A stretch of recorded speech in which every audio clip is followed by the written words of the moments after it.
మాతృదేవోభవ.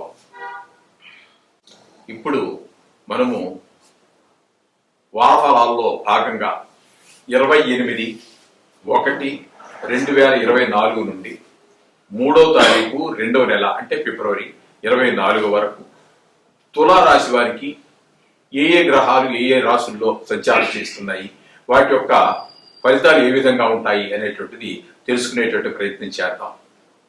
ఇప్పుడు తులారాశి వారికి తృతీయంలో కుజుడు, బుధ, శుక్ర 3 గ్రహాలు సంచారం చేస్తున్నాయి.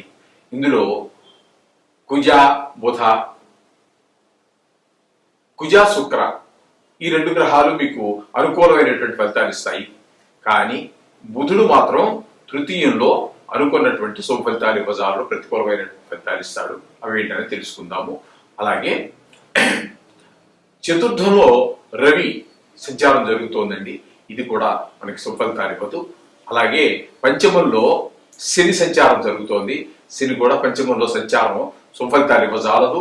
అట్లాగే షష్టమంలో 6వ స్థానంలో రాహు సంచారం జరుగుతోంది, ఇది కూడా చాలా శుభ పరిణామాలు ఇస్తూ ఉంటుంది.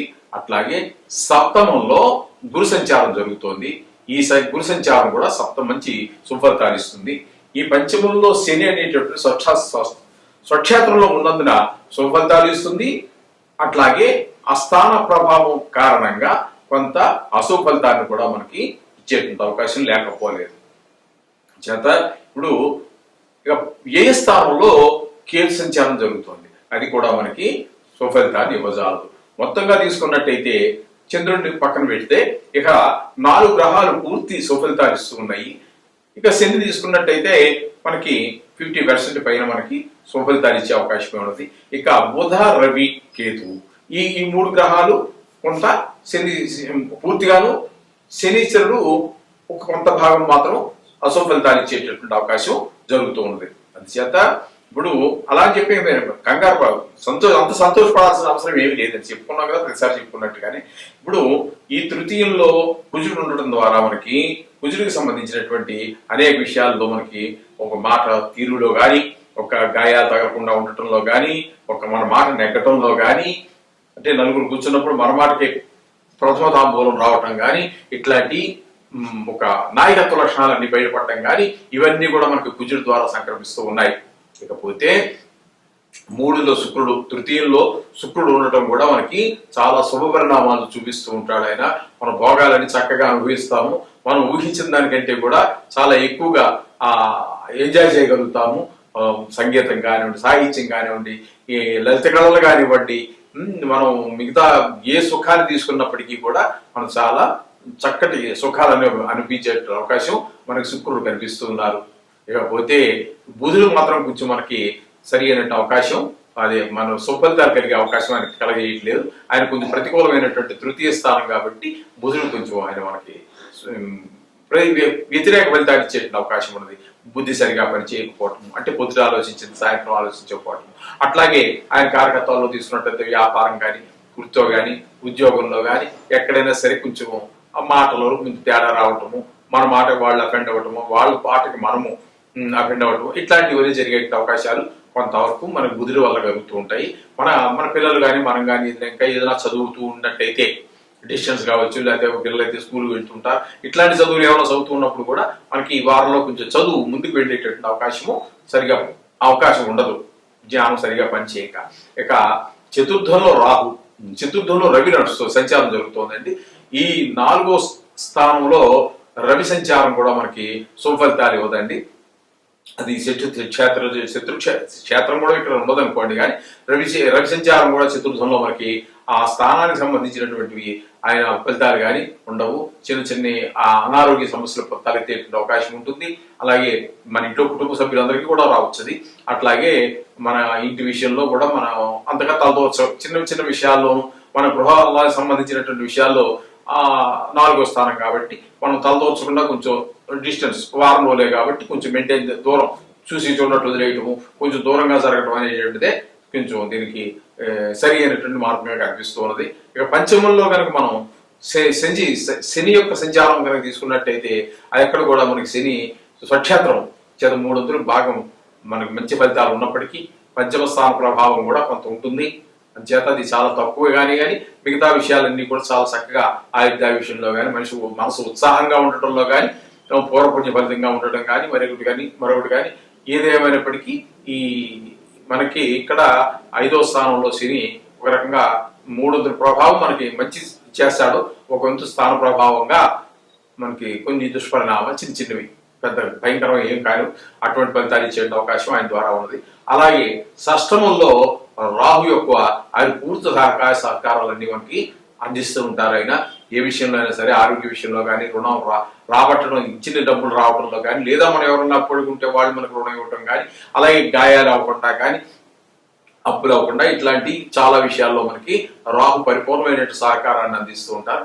అట్లాగే 7వ స్థానంలో గురువు సంచారం అది కూడా చాలా చక్కటి శుభపరిణామాలు మనకి తెలియజేస్తుంది.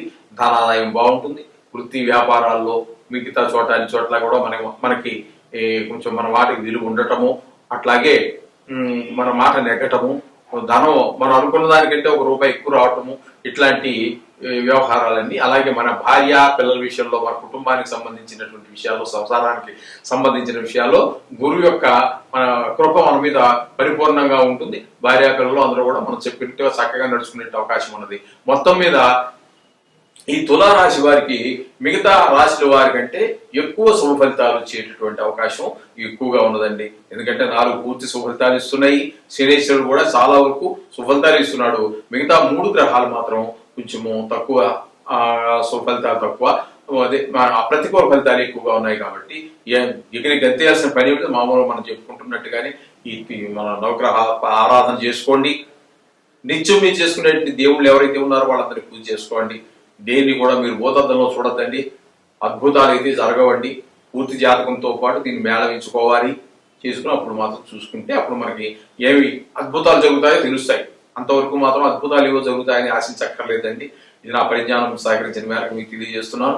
మీరు నిత్యం నవగ్రహ పాలన చేసుకోండి. శుభం భూయాత్. 28/1/2024 నుండి 3-2 ఫిబ్రవరి 2024 వరకు ఈ వారం రోజుల్లో ఉన్నటువంటి గోచార ఫలితాల గురించి ఇప్పుడు మనం చర్చించుకుందాము. ప్రథమంగా మేషరాశి గురించి మనం చర్చించుకుందాం. మేషరాశి వారికి షష్టమంలో కేతువు, భాగ్యస్థానంలో 9వ స్థానంలో శుక్రుడు, దశమ స్థానంలో రవి, ఏకాదశ స్థానంలో 11వ స్థానంలో శని స్వక్షేత్రంలో ఉండి చాలా శుభగ్రహాలుగా ఉండి మంచి శుభ ఫలితాలు ఇస్తారు. మీరు ఇక ఈ 4 గ్రహాలు మనకు శుభ ఫలితాలు ఇస్తుంటే ఇక మనకి రాశిలోనే గురువు, భాగ్యస్థానంలో కుజుడు, భాగ్యస్థానంలో బుధుడు, ఏ స్థానంలో రాహు మాత్రం మనకి శుభ ఫలితాలు ఇవ్వటం లేదు. అందుచేత ఏ విషయాల్లో ఇవన్నీ మనం టోటల్గా అన్ని గ్రహ సంచారాన్ని విశ్లేషించుకుని చూసినట్టయితే మనకి 6వ స్థానంలో ఉన్నటువంటి కేతు వల్ల మనకి మంచి ఒక విచిత్రమైనటువంటి మనస్తత్వం ఉండటము, భక్తి మార్గంలోకి మనసు మళ్ళటము, ఈ విధమైనటువంటి ఫలితాలు మనకి కేతు వల్ల ఏర్పడుతూ ఉన్నాయి. అలాగే శుక్రుడు వల్ల వాహన యోగం, అంటే వాహన యోగం ఉంటే ఆల్రెడీ ఉంటే సరే ఎవరన్నా కొనుక్కోవాలి అనుకుంటున్న వారు ఉన్నట్టయితే ఈ వారంలో కొనుక్కోవడానికి, ఒక కొత్త వాహనాన్ని కొనుగోలు చేయడానికి చాలా తగిన సమయంగా కనిపిస్తోంది. అలాగే సౌఖ్యాలన్నీ కూడా మంచిగా అన్ని కల్పిస్తాడు మనకి శుక్ర భగవానుడి వల్ల కనబడుతున్నాయి. అలాగే రవి వలన మనకి కొంచెము నేత్ర సంబంధమైనటువంటి వ్యవహారాలు ఉన్నప్పటికీ పితృకారకుడు కాబట్టి దశమ స్థానంలో వృత్తిపరమైనటువంటి ఫలితాలు మంచిగా ఉంటాయి. మంచి ఫలితాలు ఇవ్వడానికి సమర్థుడవుతున్నాడు.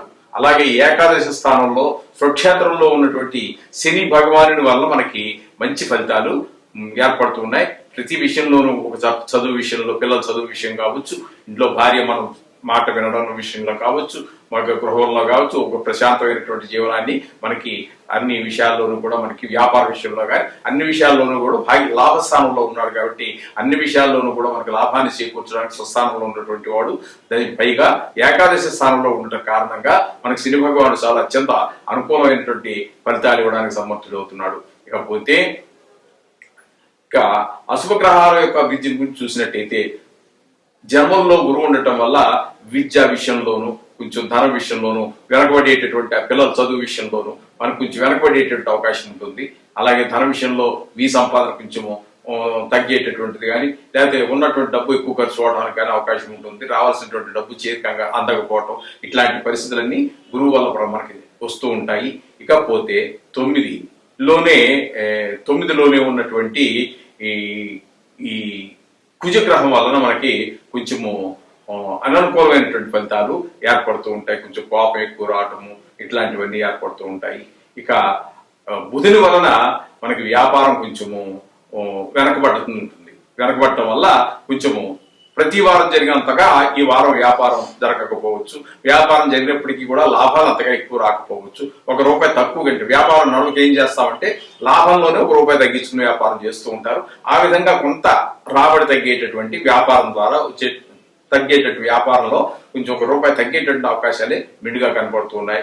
ఇక 12లో రాహు గ్రహం యొక్క సంచారం ద్వారా మనకి ఏంటంటే కొంచెము నీచజన సహవాసం, ఇట్లాంటివి కొంచెం ఎక్కువగా ఊర్లు తిరగడం, పని లేకపోయినా అంటే పని ఏదో ఉందనుకుని వెళ్తారు, అక్కడికి వెళ్ళినా కూడా మీరు ఊరికే తిరిగి రావడం అవుతుంది కానీ ఆ పని అయితే కాదు.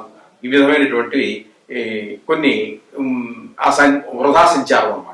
ఈ వృధా సంచారము ఇవన్నీ కూడా రాహు వల్ల మనకు జరుగుతూ ఉంటాయి. అందుచేత అక్కడికి వెళ్ళటమా ఊరు వెళ్ళటమా మానటమా అనేటటువంటి దాన్ని 1-2 సార్లు ఆలోచించుకుని ప్రయాణం చేసినట్టయితే అనవసరమైనటువంటి ఖర్చులు కొన్ని మనకి తగ్గేటటువంటి అవకాశం కూడా ఉంటుందండి.